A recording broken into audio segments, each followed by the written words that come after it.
नमस्कार बच्चों, मैं बजरंग लाल भौतिक विज्ञान की इस कक्षा में आपका स्वागत करता हूं।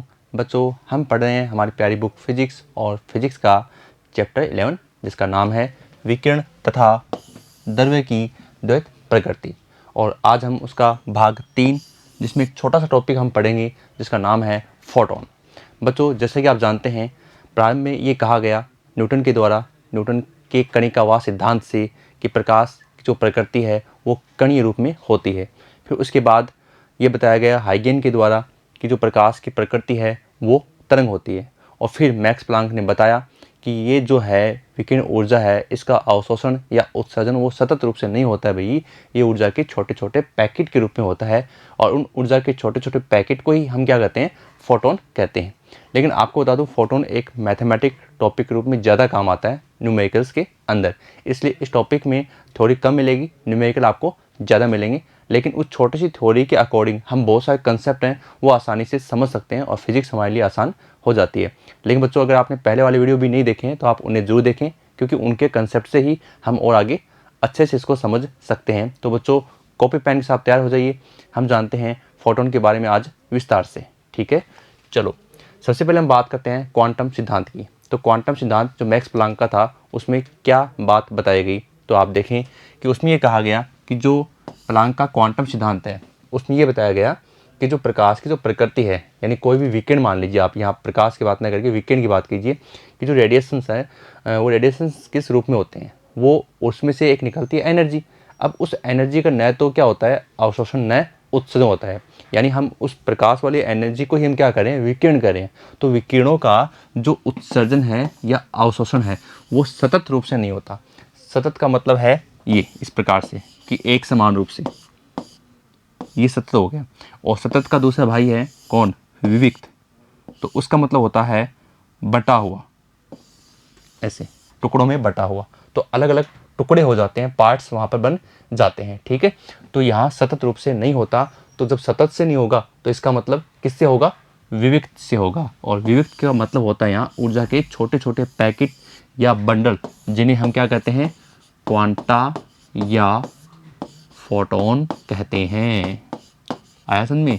तो फोटोन जो है वो क्वांटम थ्योरी से निकल कर आया है। और इस थ्योरी में ये बताया गया कि जो विकिरण है उसका न तो क्या होता है अवशोषण होता है, न ही क्या होता है उत्सर्जन होता है, बल्कि ये सतत रूप से न होकर क्या होता है, ऊर्जा के छोटे छोटे पैकेट या बंडल के रूप में ये उत्सर्जन या अवशोषण होता है।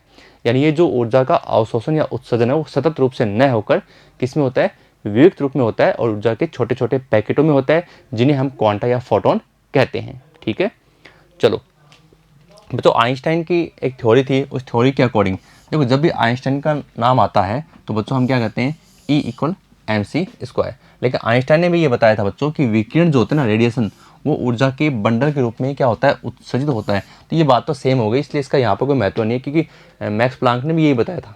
क्या बताया था कि ऊर्जा के छोटे छोटे पैकेट या बंडल के रूप में ऊर्जा का उत्सर्जन होता है। ठीक है, अब यहाँ पर आप जानते हैं सी क्या है, सी प्रकाश का वेग है। और कितना होता है, ये तो अब आपको अच्छे से याद हो चुका है कि प्रकाश का वेग 3 × 10⁸ मीटर प्रति सेकंड होता है। मीटर प्रति सेकंड क्या होता है, इसका मात्रक होता है। ठीक है, चलो अब बच्चों बात करते हैं कि फोटोन की अवधारणा क्या है, कंसेप्ट ऑफ फोटोन क्या है। चलो बात कर लेते हैं, इजी सा है। और इस कंसेप्ट पर ही क्या होती है, हमारी जो फिजिक्स है उसमें बहुत सारे न्यूमेरिकल्स बन जाते हैं, बहुत सारी टेक्निकल बातें इस कंसेप्ट से ही हमें समझ में आती हैं। तो बात करते हैं फोटोन की अवधारणा के अनुसार कि प्रत्येक जो फोटोन है उसकी एनर्जी, ऊर्जा E, उसकी आवर्ती जिसको बोलते हैं व्यू, आवर्ती व्यू की क्या होती है, अनुक्रमानुपाती होती है। ठीक है, अनुक्रमानुपाती होती है। तथा ये खास बात है, ये प्रकाश के वेग से गति करते हैं। ये हमने पिछले वीडियो में भी जाना था कि वे कण जो प्रकाश के वेग से गति करते हैं फोटोन कहलाते हैं। ठीक है, और ये इसकी क्या है, थ्योरी है, जिसके अंदर हम जानते हैं कि ऊर्जा क्या होती है, आवर्ती के समानुपाती होती है। और आपको ये भी पता है कि समानुपाती का अगर ग्राफ खींचा जाए तो ग्राफ कैसा बनता है, एक सीधी रेखा बनती है। ठीक है, ऊर्जा और आवर्ती परस्पर क्या हो गई, सीधी रेखा प्राप्त होती है। ठीक है, अब H यहाँ पर क्या है, H यहाँ पर है प्लांक नियतांक। H यहाँ पर क्या है, प्लांक नियतांक, जिसकी वैल्यू हमने लिखी नहीं है लेकिन वो बार बार काम आती रहेगी, क्योंकि हम पहले वाले वीडियो में भी इसके बारे में जान चुके हैं, और फिर भी अब तक आपको याद हो जानी चाहिए क्या, 6.626 गुणा 10 की power -34 joule into second. Okay चलो, और अब ये जो चीज़ है ये आपके बार बार टेक्निकली रूप में काम आती है। टेक्निकली क्यों कर रहा हूँ, क्योंकि न्यूमेरिकल में या किसी कंसेप्ट में छोटी छोटी बातें ये काम आती हैं, तो उससे क्या होता है वो हमारे टॉपिक समझ में जल्दी आ जाता है। तो यहाँ बात करें किसकी, फ्रीक्वेंसी के लिए। तो आपको पता है फ्रीक्वेंसी जो होती है ना, आवर्ती, वो हमेशा वेवलेंथ तरंग दैर्ध्य का क्या होती है, विथ समानुपाती होती है, रिवर्स होती है। ठीक है, और जब हम इसको बराबर करते हैं तो हमें एक लेना पड़ता है नियतांक, जिसे हम बोलते हैं सी यानी यहाँ पर लाइट की वेलोसिटी है, प्रकाश का वेग है। और जब ये मान आप यहाँ रखते हैं तो यहाँ से हमें गणित के दो सूत्र प्राप्त हो गए। पहला तो हो गया E बराबर क्या हो गया, एच वी हो गया, और दूसरा ये हो गया E बराबर एच सी अपॉन लेमडा। और दोनों सूत्रों को दिमाग में फिट कर लीजिए, क्योंकि इसी वीडियो के अंदर हम फोटोन से संबंधित न्यूमेरिकल सोल्व करेंगे, तो ज़्यादातर आपके यही काम आने वाले हैं। ठीक है, तो चलो ये तो हो गया हमारी फोटोन की अवधारणा। इसके बाद आगे बात करते हैं इसके अंदर। तो बच्चों जैसे कि आप जानते हैं और हम बताएंगे भी आपको कि फोटोन जो होते हैं ना, वो विद्युत रूप से क्या होता है, एक उदासीन कण होता है। जैसे कि आपको पता है न्यूट्रॉन है, अब न्यूट्रॉन का द्रव्यमान होता है, लेकिन वो क्या होता है, उदासीन कण होता है। उसी प्रकार से फोटोन जो होते हैं ना, वो भी उदासीन होते हैं। और इनका जो नाम है आपने सुना होगा गामा फोटोन, युग्म उत्पादन और युग्म विनाश के अंदर जो आप फर्स्ट चैप्टर पढ़ चुके हैं उसके अंदर भी आया था। तो गामा फोटोन क्या होता है, एक उदासीन कण होता है। और ख़ास बात क्या होती है इसकी, स्थिर अवस्था में, ये पर्सन भी है क्या, कि विराम अवस्था में जिसका द्रव्यमान शून्य होता है उसका नाम लिखिए। विराम अवस्था, स्थिर अवस्था में जिसका द्रव्यमान क्या होता है, शून्य होता है, उसका नाम क्या होता है, फोटोन। तो फोटोन का विराम अवस्था में तो द्रव्यमान क्या हो गया, शून्य। तो गतिशील अवस्था में कितना होता है उसकी बात कर लेते हैं। तो E इक्वल mc², बिल्कुल ये देखते ही हम समझ जाते हैं सर ये तो आइंस्टीन की द्रव्यमान ऊर्जा संबंध वाली समीकरण होती है। और E बराबर एच सी अपॉन लेमडा, जो अभी हम सीख कर आए हैं कि E बराबर एच सी अपॉन लेमडा, एक होता है E बराबर एच म्यू, फिर उसमें व्यू की वैल्यू रख दिया आपने, एच सी अपॉन लेमडा रख दी। फिर हमने इन दोनों को क्या किया, बराबर किया, mc² बराबर एच सी अपॉन लेमडा। अब सीधी सी बात है, सी से एक सी की नमस्ते हो जाएगी, ये c² है, एक सी कट गया, तो क्या बचेगा, m बराबर h अपॉन, अब देखो यहाँ से एक सी बचेगा, तो m बराबर h अपॉन लेमडा सी। तो ये आप क्या काम में ले सकते हैं, इसको बोल सकते हैं ये क्या है, गतिशील अवस्था में फोटोन का द्रव्यमान होता है। ठीक है, चलो आगे बढ़ते हैं बच्चों। अब बात करते हैं फोटोन के संवेग की। तो क्या आप रैखिक संवेग का सूत्र जानते हैं, रैखिक संवेग, लीनियर मोमेंटम, जिसको आप जानते हैं P इक्वल mv, बिल्कुल जानते हैं, क्योंकि 11th क्लास में सबसे ज़्यादा यही काम में आया था, और ये फिजिक्स रहेगी तब तक ये भी चलता साथ में रहेगा। तो P इक्वल mv, लेकिन आप देख रहे हैं यहाँ तो C लिखा हुआ है, P इक्वल mc लिखा हुआ है, और C का मतलब है प्रकाश का वेग, और यहाँ V का मतलब क्या है, वेग। तो यहाँ V की जगह आप क्या रखेंगे, फोटोन की बात करें तो फोटोन का वेग क्या होता है, प्रकाश के वेग के बराबर होता है, इसलिए हमने क्या रख दिया यहाँ पर mc रख दिया। अब m की वैल्यू अभी हमने निकाली है h अपॉन लेमडा सी जस्ट, और वो अपन यहाँ रख देंगे h अपॉन लेमडा सी, और गुणा में c है, c से c की नमस्ते हो गई, मतलब कट गया, बचा है क्या, p equal h upon lambda. ऐसे में या आप इसको ऐसे ले सकते हैं, lambda equal h upon p। ये आगे भी आपके काम आने वाला है, द ब्रोगली परिकल्पना में जहाँ अपन मैथमेटिक बात करेंगे वहाँ आपको ये देखने को मिलेगा फिर से। ठीक है, चलो, तो ये आपका क्या आ गया, फोटोन का संवेग आ गया। अब बच्चों कुछ फीचर्स हैं किसके, फोटोन की, कुछ प्रॉपर्टी हैं, उनकी हम बात कर लेते हैं। हालांकि कुछ बातें तो हमने समझाने के दौरान भी आपको बता दी हैं।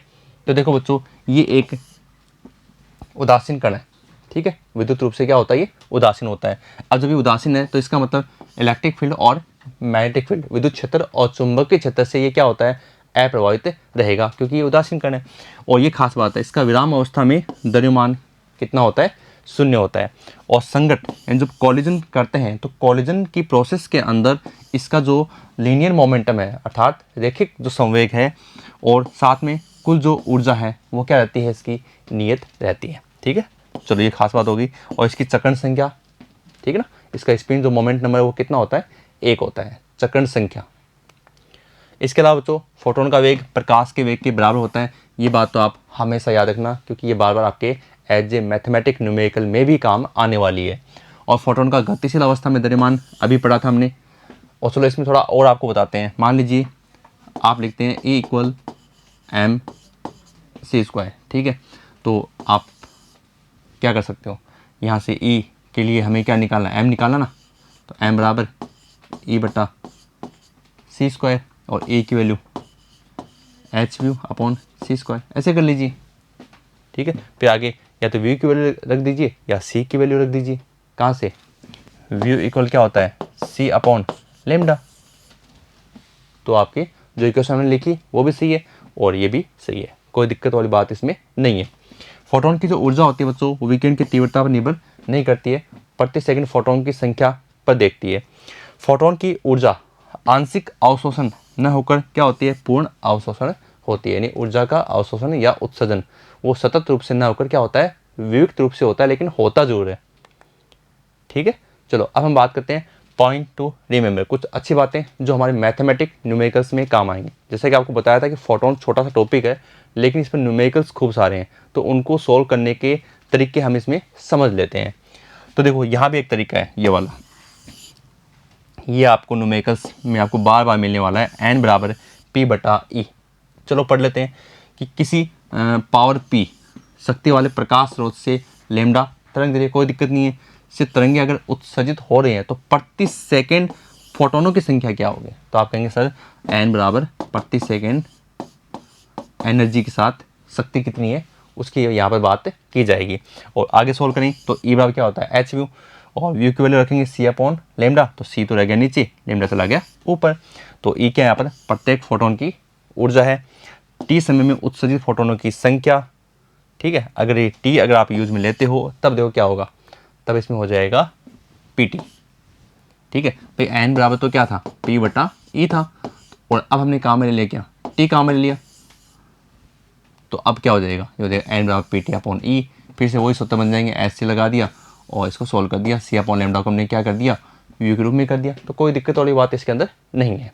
चलो अब प्रकाश की तीव्रता की बात करते हैं, तो किसी सतह के प्रति इकाई क्षेत्रफल यानी ए से प्रति सेकंड अभिलंबवत गुजरने वाली प्रकाश ऊर्जा यानी प्रकाश तीव्रता कहलाती है। यानी प्रति सेकंड जो प्रकाश ऊर्जा आ रही है वही क्या उसकी प्रकाश तीव्रता होती है, आई बराबर ई अपॉन ए टी, और फॉर्मूला बन जाएगा आई बराबर पी अपॉन ए। और भी सॉल्व करते हैं इसको, ई अपॉन टी होता है बच्चों पी, तो आई बराबर क्या हो गया P upon 4 pi r square, क्योंकि ये ए की वैल्यू होगी ना, ए यानी एरिया। ओके, सॉल्व करते हैं तो इसमें आप देखते हैं कि ये बराबर में नहीं है, ये I proportional 1 upon r square है। ठीक है, तो तीव्रता क्या होती है, दूरी के वर्ग के व्युत्क्रमानुपाती होती है। अब बच्चों फोटोन की जो कंसेप्ट है वो हमारे हो चुके हैं, और अब हम जानते हैं इसमें न्यूमेरिकल्स के बारे में। न्यूमेरिकल्स में अपनी किताब का पहला ही एग्जाम्पल है और बहुत आसान सा है, जिसमें दिया हुआ है 6.0 गुणा 10 के पावर 14 हर्ज। अब देखो हर्ज लिखा हुआ है, तो हर्ज लिखा हुआ तो इसका मतलब ये क्या हो गई, ये आपकी फ्रीक्वेंसी हो गई, कोई दिक्कत नहीं है। एक वर्णी प्रकाश है, बिल्कुल एक वर्णी प्रकाश ही होगा, तभी हम आगे बात करेंगे के द्वारा उत्पन्न किया जाता है। उत्सर्जन क्षमता कितनी है, देखो वाट में दी हुई है, 2.0 गुणा 10⁻³ वाट। ठीक है, अब दो क्वेश्चन है, प्रकाश किरण पुंज में किसी फोटोन की ऊर्जा कितनी है, निकाल देंगे। स्रोत के द्वारा औसत तौर पर प्रति सेकंड कितने फोटोन उत्सर्जित होते हैं, यानी आपको एक तो इसने दे दी क्या उत्सर्जन क्षमता, ठीक है, एक आपको दे दी फ्रीक्वेंसी। चलो सोल्व करते हैं। इस प्रश्न में जो हमें मान दिया गया है वो एक तो होगा किसका व्यू का, और एक हो गया किसका शक्ति का। चलो ठीक है, अब हमें निकालना क्या है, ऊर्जा निकालनी है। ऊर्जा को आप समझ सकते हैं ई बराबर क्या होता है एच व्यू होता है। ओके, अभी हमने पढ़ा है ई बराबर एच व्यू, किसकी ऊर्जा, फोटोन की ऊर्जा। एच की वैल्यू हमें याद है, अलग से देने की जरूरत ही नहीं है, 6.62 गुणा 10⁻34। ठीक है, व्यू क्या व्यू का मान दिया गया है, बिल्कुल दिया गया है, ये मान आप यहाँ पर रख दो और हम इसको सोल्व कर देंगे। ठीक है, अब इस चैप्टर में ये समस्या आपके सामने आएगी कि जो वैल्यूज हैं, जो आंसर है वो ईवी में आ रहे हैं। ठीक है, तो हम क्या करेंगे, जूल को चेंज करेंगे किस में, ईवी में। कैसे करेंगे, आपको पता है 1 ईवी इक्वल होता है 1.6 गुणा 10 की पावर 19 जूल, और 1 जूल इक्वल 1.6 गुणा 10 की पावर -19, और क्या आ जाएगा ईवी।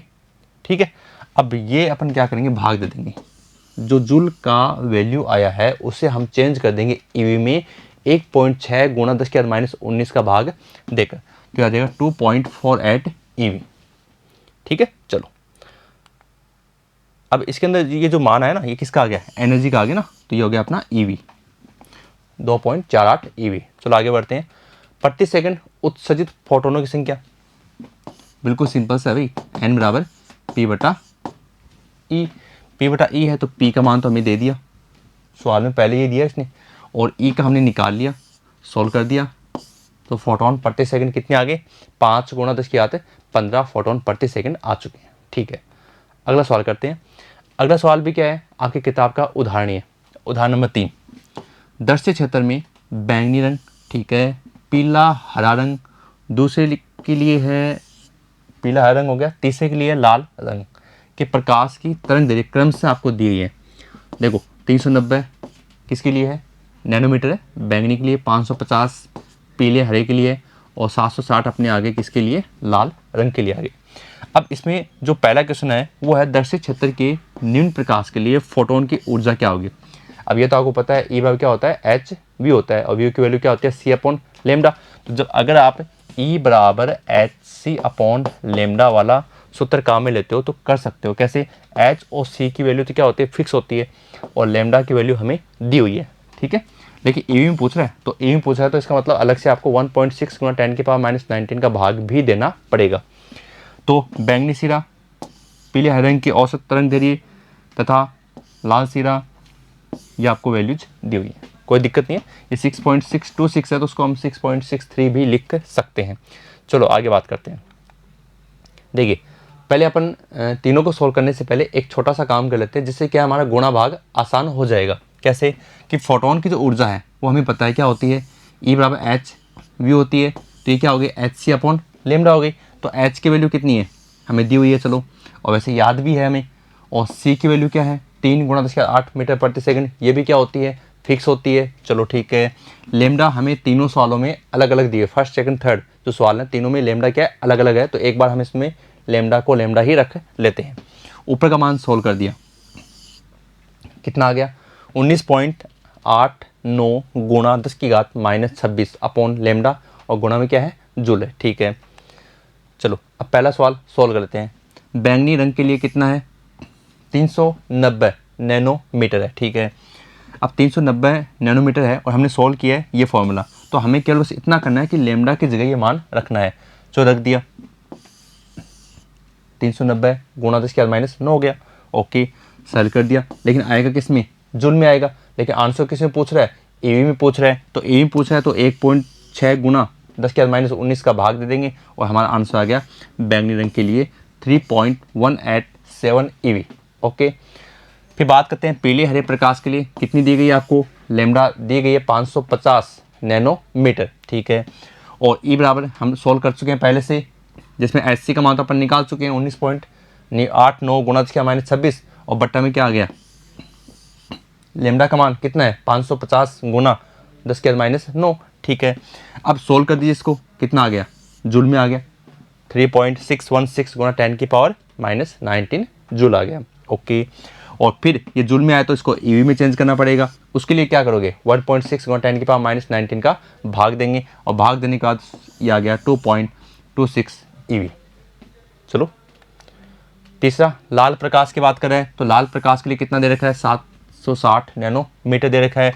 तो हम क्या करेंगे, सीधा लेमडा की जगह रख देंगे 760 गुणा 10⁻9, और हमारा इसमें आता है 2.617 गुणा 10 की पावर -19 जूल। अगेन जूल आ गया, तो जूल आएगा तो वापस हमें क्या करना है, चेंज करना पड़ेगा, किस में, ईवी में चेंज करना पड़ेगा। ईवी में चेंज करोगे तो कितने का भाग दोगे, आपको पता चल चुका है, 1.6 गुणा 10⁻19 का भाग दोगे, और ये आ गया 1.63 ईवी।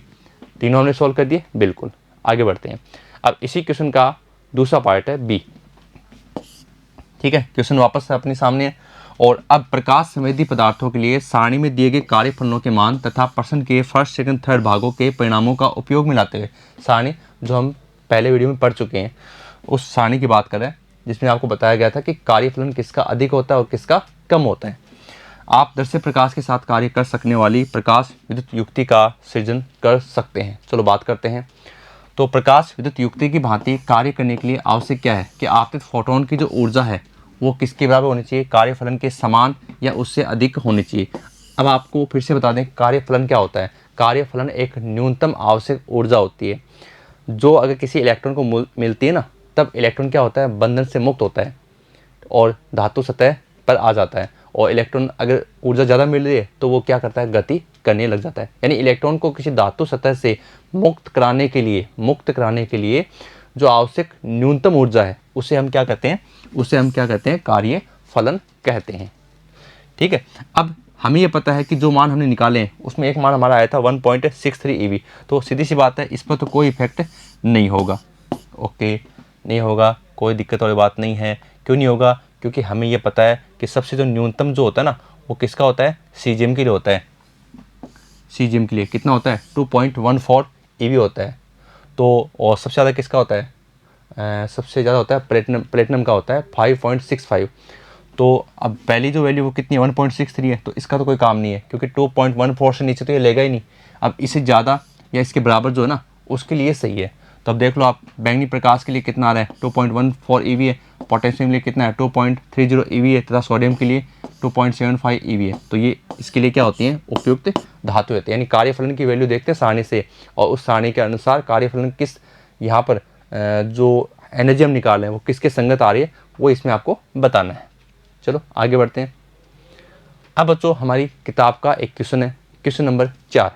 ठीक है, तो क्वेश्चन क्या है, हम साथ साथ कर रहे हैं क्योंकि हमें फोटोन के कंसेप्ट याद है, और फोटोन के कंसेप्ट याद हैं तो हम इस न्यूमेरिकलों को बिल्कुल ही आसान तरीके से सॉल्व कर सकते हैं और हमें जल्दी समझ में आ जाते हैं।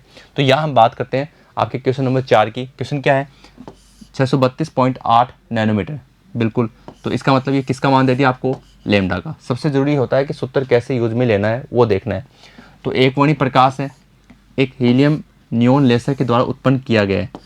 उत्सर्जित शक्ति कितनी है, 9.42 एम वॉट। एम मतलब यहाँ पर आपके हो जाएगा मिली, 10⁻³ तो आपको निकालना क्या है, पहला क्वेश्चन है ए पार्ट के लिए। ए पार्ट में आपको निकालना है प्रत्येक फोटोन की ऊर्जा और संवेग, यानी आपको ऊर्जा निकालनी है फोटोन की। तो क्या होती है बताओ, ई बराबर एच बी होती है। ठीक है, संवेग, फोटोन का संवेग क्या होता है, फोटोन का संवेग होता है पी इक्वल एम सी होता है। और फिर हम इसको सोल्व करते हैं एम सी को, तो आगे जाके क्या आता है, lambda equal H upon P या P equal H upon lambda. तो वहाँ से अपन लेमडा का मान निकाल देंगे। चलो आगे बढ़ते हैं। लेमडा की वैल्यू कितनी है, 632.8 नैनोमीटर। शक्ति कितनी है, 9.42 मिली वाट। तो पहले हमें निकालनी है ऊर्जा, तो ऊर्जा तो आप आराम से निकाल दोगे। ई बराबर एच की वैल्यू फिक्स होती है, सी की वैल्यू फिक्स होती है। हमें दिया क्या दिया गया, हमें दिया गया है लेमडा का मान, और लेमडा का मान कितना है, देखिए नैनो में हमने अंगस्ट्रोम में कर लिया 10⁻10 मीटर में, और सोल्व कर दिया किस में आ गया, जूल में आ गया। लेकिन जूल का मान हमें चेंज करना पड़ता है एवी में, इसलिए हमने क्या किया, आपको पता है 1.6 गुना 10⁻19 का भाग दे दिया, ये आ गया 1.96 EV। ठीक है, चलो आगे बढ़ते हैं। दूसरा इसी क्वेश्चन के अंदर, एक क्वेश्चन के अंदर ही क्या है, संवेग पूछ रहा है, तो संवेग निकाल देंगे। हमें पता है P equal H upon lambda, H की वैल्यू फिक्स है, लेमडा की हमने सवाल में प्राप्त कर लिए, और सवाल में ऑलरेडी दी हुई ना लेमडा की वैल्यू, क्या करेंगे, सॉल्व कर देंगे। ये हमारा आंसर आ गया किलोग्राम इंटू मीटर पर सेकंड के रूप में। चलो बच्चों आगे देखते हैं। इस क्वेश्चन नंबर 4 का ही दूसरा पार्ट है, और उस पार्ट के अंदर किरण पुंज के द्वारा विकिरित किसी लक्ष्य पर औसतन कितने फोटोन प्रति सेकंड पहुंचेंगे। और एक कंडीशन में दी हुई है, कंडीशन की अपने को जरूरत नहीं पड़ेगी क्योंकि अपने को सूत्र याद है। मान लीजिए किरण पुंज के अनुप्रस्थ काट एक समान है जो लक्ष्य के क्षेत्रफल से कम है। चलो बात करते हैं। फोटोन की संख्या निकालनी है। मैंने आपको पहले बताया था कि ये सूत्र हमें याद है, तो हमें इतना पढ़ने की जरूरत नहीं है, सीधा रखेंगे P अपॉन E, और E का मान अपन पहले पार्ट में निकाल चुके हैं। ये देखिए यहाँ पर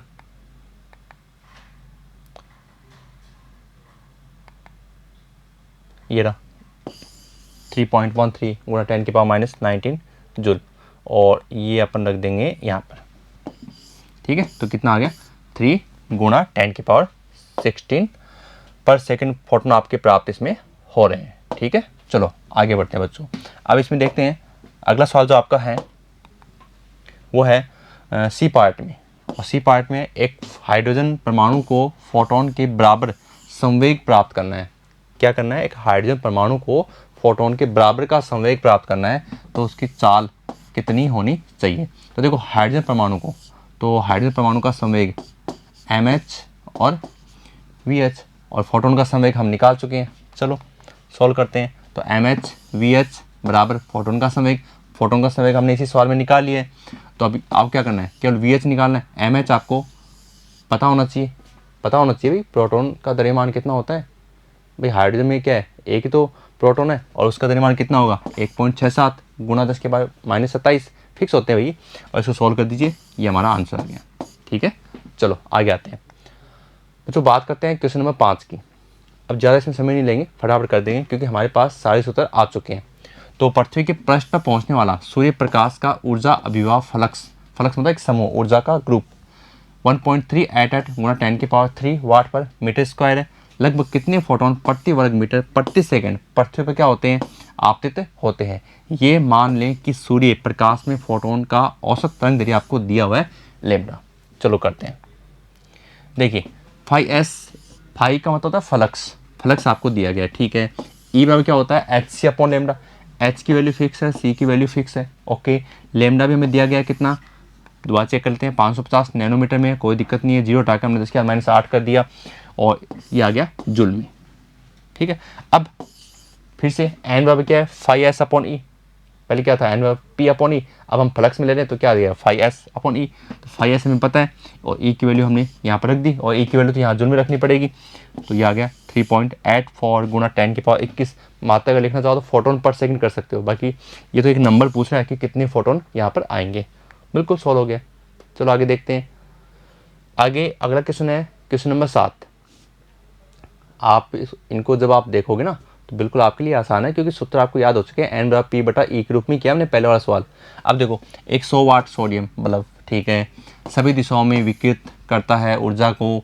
लैंप को एक ऐसे बड़े गोले केंद्र पर रखा गया है जिस पर आपके सोडियम के संपूर्ण प्रकाश को अवशोषित करता है। हमारे काम की बात आ गई ये तरंग दैर्घ्य लैम्डा 589 नैनोमीटर। अब क्या पूछा है वो देखेंगे।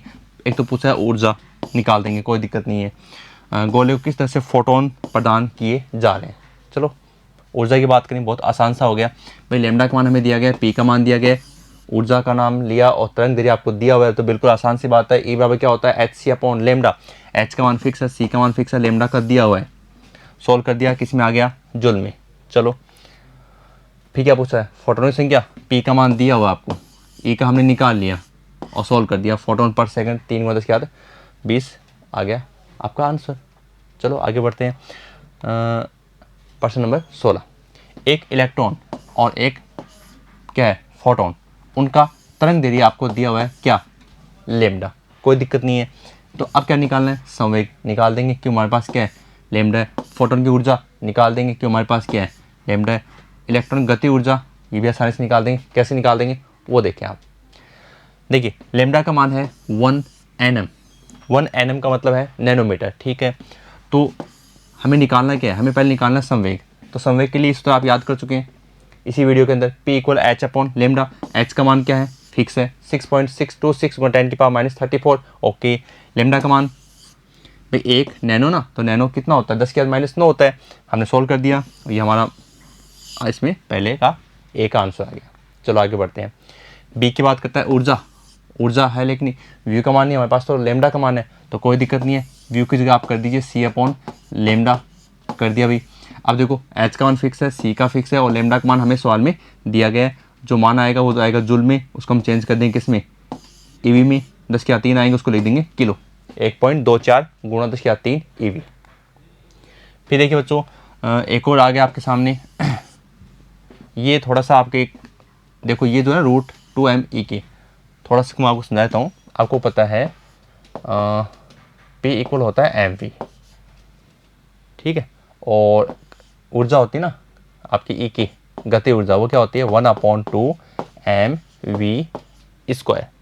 ठीक है, चलो स्क्वायर होती है। अब देखो अगर मैं इसको m से गुणा और m से भाग कर दूं तो क्या हो जाएगा E के बराबर 1/2 m² v² और 2m। अब ये तो क्या बन जाएगा p², तो आपका आ जाएगा E के बराबर p²/2m। ठीक है, और फिर हम इसको गुणा कर देंगे तो आ जाएगा p² = 2m E के, और p = 2m E के। ठीक है, ये कंसेप्ट आने वाले वीडियो में भी आपके काम आने वाला है। तो अब देखो हमने क्या किया, पी की जगह, क्योंकि हमें पता था लेमडा इक्वल होता है h/p। ठीक है, तो हमने बस इतना किया कि ये वैल्यू यहाँ पर रख दी। अब ये रख दी, फिर हमने दोनों पक्षों को क्या कर दिया, वर्ग कर दिया। वर्ग करते ही लेमडा स्क्वायर h स्क्वायर और इसका वर्गमूल हट जाएगा, स्क्वायर करते हट जाएगा, क्या बचेगा 2m E की। अब निकालना क्या है, हमें तो निकालनी गति ऊर्जा। तो देखो h स्क्वायर लेमडा स्क्वायर नीचे आ जाएगा upon 2m lambda square, h square कोई दिक्कत नहीं है, h का मान हमें याद है, फिर 2 गुणा m द्रव्यमान आ गया। इलेक्ट्रॉन के द्रव्यमान की बात होगी ना, 9.1 गुणा 10⁻31 kg, और लेमडा स्क्वायर आपको दिया गया सवाल में 1 गुणा 10⁻9 का होल स्क्वायर, और इसको सेल कर दिया और ये आ गया 1.51 EV। ठीक बच्चों, तो इस प्रकार से हमने इस फोटोन के वीडियो में फोटोन का कंसेप्ट पढ़ा। सबसे अच्छी बात है कि हमें सूत्र याद हो गए, E = h व्यू। व्यू में अगर c/λ रखते हैं तो ये हो गया hc/λ, और एक लेमडा = h/p। तो साथ में हमने इन सूत्रों से हमने क्या किए, न्यूमेरिकल सोल्व किए। अगर हम न्यूमेरिकल सोल्व करते हैं तो हमारा कॉन्फिडेंस न्यूमेरिकल्स के लिए भी क्या होता है, अच्छा हो जाता है। और अब बच्चों हम नेक्स्ट वीडियो के अंदर आइंस्टीन की प्रकाश विद्युत समीकरण के बारे में जानेंगे, जो इसी से क्या रहेगी, आगे संबंधित टॉपिक रहेगा, और वो टॉपिक बहुत ही शानदार है। तो बच्चों मिलते हैं नेक्स्ट वीडियो में, धन्यवाद।